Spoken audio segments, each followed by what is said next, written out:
Hello, in this video I will explain wrapper classes in Java.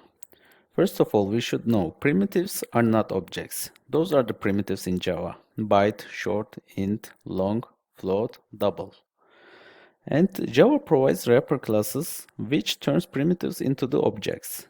And we need objects in Java because Java is an object-oriented language, everything related with objects. And also objects are needed if you want to modify the arguments passed into a method. Primitive types are passed by value, so we are unable to change the objects. Therefore, we need objects. We have wrapper classes in Java, and these are generally starts with capital, like capital byte, capital short, capital integer, long, float, double. These are the wrapper classes in Java. And wrapper classes has also a lot of defined methods in Java API, and you can find all methods in Java API website. And these are the just an examples for you of compare to string, hash code. There are lots of useful methods in wrapper classes as well. And when we talk about wrapper classes, we need to understand autoboxing and unboxing. If we are talking about primitive to object, that time we are talking about autoboxing. Let's see, primitive to objects. Let's define an integer variable, integer a, let's say 50.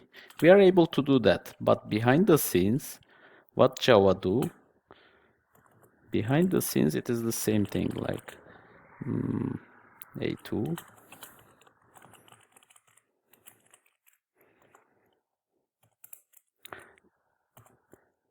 That is autoboxing in Java. Basically, it primitive types converts to objects when we talk about autoboxing. When we talk about unboxing, vice versa, object turns to primitive. Let's define a primitive value.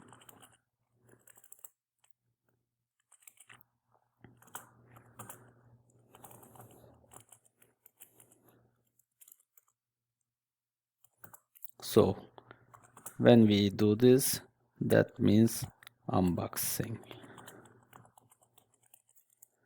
Yeah, in this video I'd like to cover about wrappers, and I'd like to explain something about autoboxing and unboxing as well.